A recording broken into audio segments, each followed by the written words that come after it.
A Philadelphia 76ers beat reporter has reported that several NBA executives believe a Tobias Harris and Detroit Pistons reunion could happen this summer. We'll talk about that and how Harris could fit with the Pistons' young core in just a moment. Passing lane, skies a jam.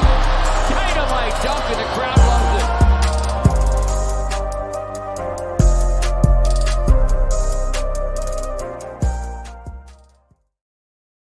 Welcome back to Pistons Intellect. I'm your host, Jack Kelly. You can follow me on Twitter at Jack_Kelly_313. And before we get into today's show, if you're feeling so kind, please hit that subscribe button. I'm going to continue to pump out as much content as possible this off season. And let's keep this train rolling. It's going to be the biggest off season, I feel like, in our time in this rebuild. I think there's a lot of change coming. And we've got an episode today, a bit of a shorter video today talking about a report out of Philadelphia regarding former Piston Tobias Harris, who is a free agent this summer. So I'll get straight to it. And apologies if my voice is a bit croaky or I sound a bit off. I'm feeling a bit under the weather, but we battle through. This is an exciting time. So we're going to keep pushing our content. So the report today was from Keith Pompey of the Philly Inquirer, who is a Philadelphia 76ers reporter, has been for a long time. I've seen his work pop up on Twitter ever since I've been on there. I believe he does the Locked On Philadelphia 76ers podcast as well. So he's very, very tapped in to the 76ers. And he wrote this morning for the Philly Inquirer, and I'll put a link in the description if you want to go read the article. But the main quote there was, Tobias Harris may be as good as gone. The power forward's tenure with the 76ers is expected to end once their postseason run concludes. Several NBA executives believe there is a chance he'll land with the Detroit Pistons in free agency. He also goes on to note there are several other teams interested in the 13-year veteran with career averages of 16 points and 6 rebounds. So, for those that have kind of been paying attention, probably since the trade deadline, and I feel like the rumors of Tobias to Detroit have been, they've been around for a while. The Pistons have cleared the most cap space in the league. They're going to have, they had the ability to, I believe, if they decline all options and don't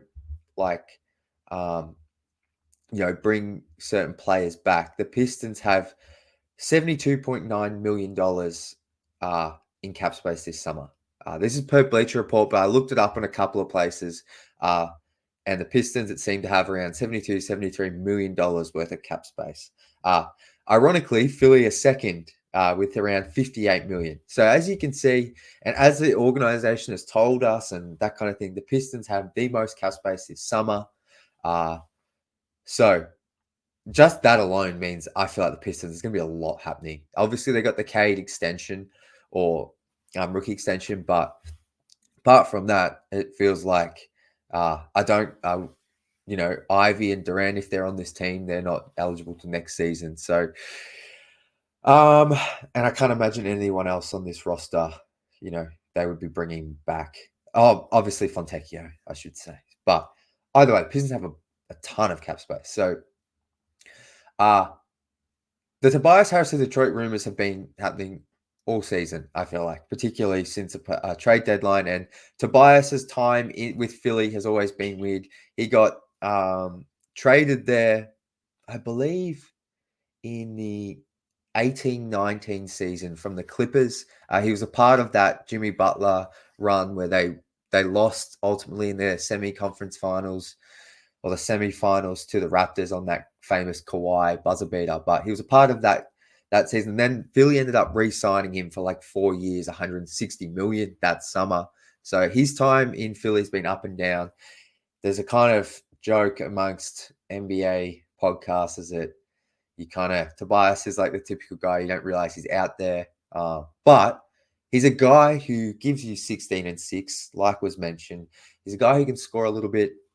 And I'll talk about that in a minute with who is Tobias Harris. But, his time in Philly has been a bit strange because he's had this huge contract, which Philly had to, in some way, they had to offer him that huge contract because after just trading assets to acquire him at the trade deadline of that 18-19 season. You couldn't afford to just lose him that summer for nothing. So, but he's always been a player who's, he's a solid to good NBA player, but because he's on like a star contract or a max contract, his performance has never got close to that. So he's always been that bit of a whipping boy for Philly. And as the report says, he's expected to end his time in Philly. So, and obviously Philly have got their own plans, but this is a Pistons podcast. So who is Tobias Harris? So I just wanted to, for those who might not be able to watch much of the NBA, new Pistons fans, and that kind of thing, I just wanted to give a very quick summary of Tobias Harris,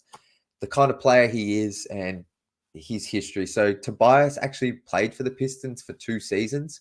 Well, it'll say he got traded here in the, I believe it was the end of the 14-15. No, he got traded here in the 15-16 season at the trade deadline. Stan Van Gundy, probably his best trade as Pistons head of basketball operations coach. He traded Brandon Jennings, who had just come off an Achilles, and Ersan Ilyasova, and I think some form of pick. I can't remember. But he traded that for Tobias Harris to the Magic. And at the time, Tobias, I believe, might have been due for an extension, or he just signed one. For some weird reason, the Magic didn't have the same front office as they do now, and they were different at that time. They gave the Pistons Tobias, and he ended up closing the season with the Pistons, and the Pistons made that they had that first season matchup with the Cavs in 2016, which was a sweep, but that's when the Pistons, we had a lot of hope for that roster. Comes back in the 16-17 season, Pistons, as it was a disastrous season for Detroit. Reggie Jackson's injured. The chemistry was off. Andre Drummond started really leaning into this post-up version, inefficient offense. Pistons missed the playoffs. Then he's there for the 17-18 season with Detroit, and he opens the season like the Pistons start 14-6. Tobias is averaging like 22 a game. He's getting called Baby Mello. I remember he had like 32 in like the Garden against New York. The Pistons won. The first 20 games, the Pistons were like the up-and-coming team of the league. Obviously, that falls apart. The Pistons go from 14-6 to losing like 10 straight. And that season quickly goes down the drain. And it's at that trade deadline, the Pistons end up moving Tobias Harris in the first-round pick, as well as some other stuff for Blake Griffin. And, we just discussed the Blake Griffin time on the show.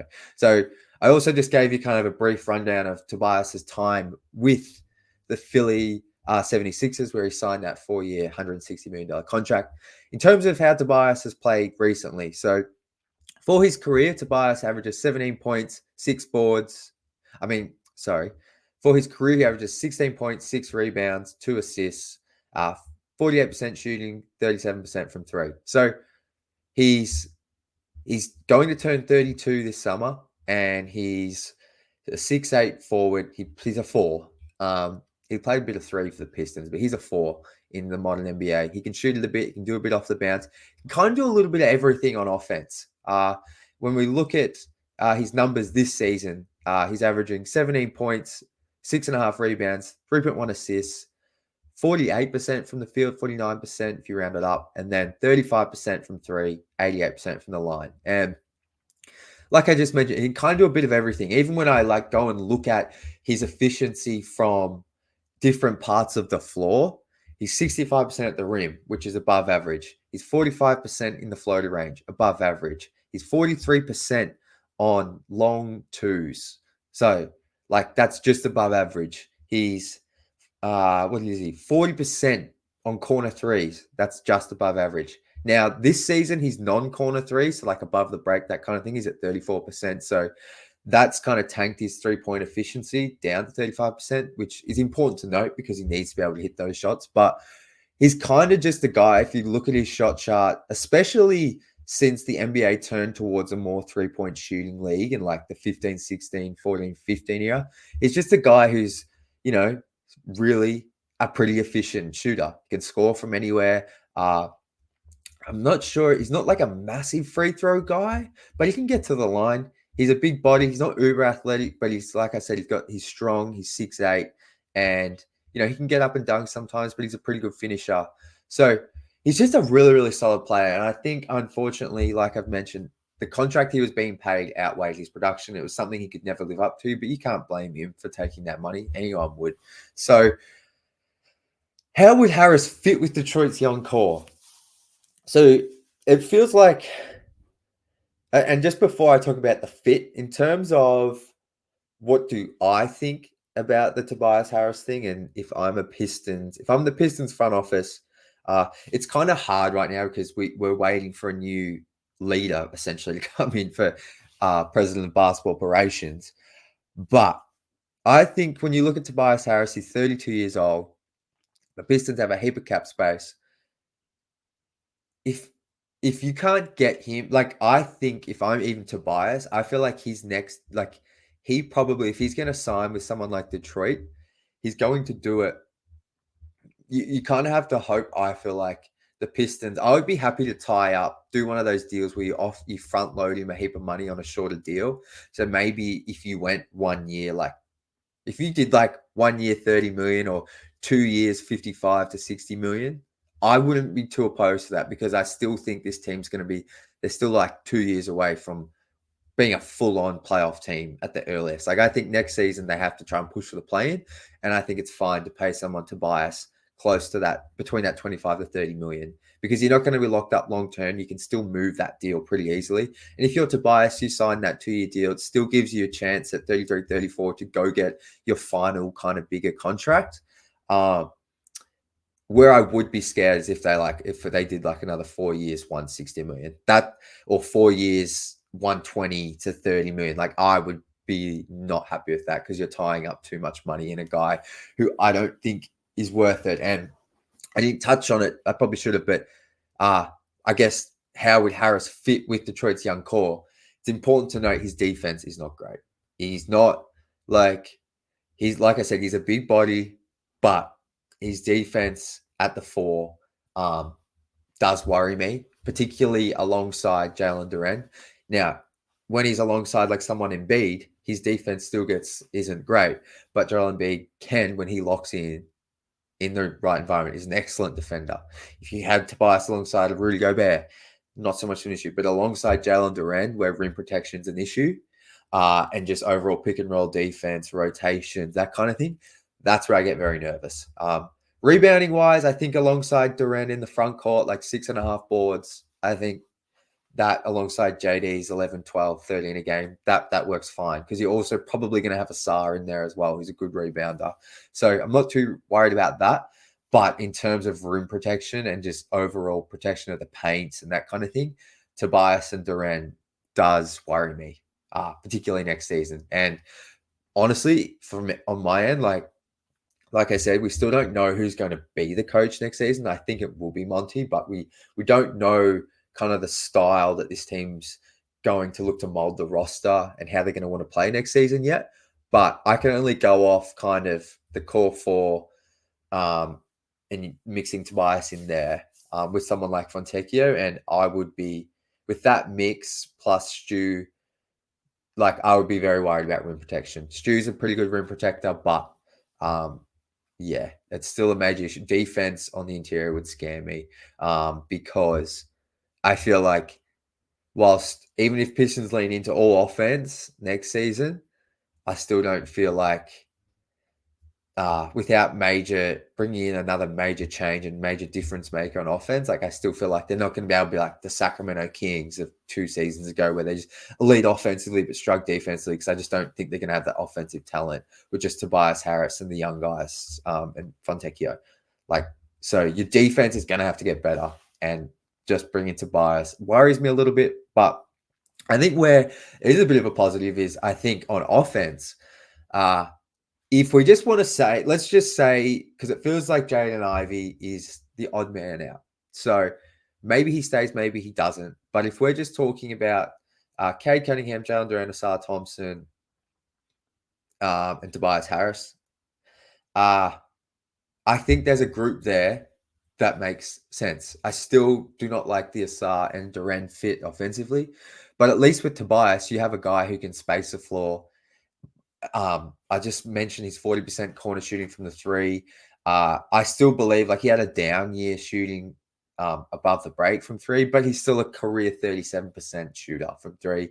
And even more, I think, important or just as important is his ability to do stuff off the bounce and kind of be a bit of a release valve for Cade. Now, Tobias is nowhere near the creator of the dribble that Cade is, but he's a guy who can pump fake, get to the rim, get to the free throw line a little bit. He averaged a career high 3 assists this season. So he's a guy who can drive and then find an open shooter or find an open cutter. I'm not sure. I'd have to have a look. I don't think he's a huge like pick and roll playmaker, but 3.1 assists is pretty impressive for a guy like that who's playing alongside Tyrese Maxey, Joel Embiid, and some other ball handlers on that team. So I do really like the fit offensively. I think he brings a lot of what the Pistons need at the 4 position offensively, without being like a high usage guy that needs the ball in his hands a ton. So I really do like him on offense.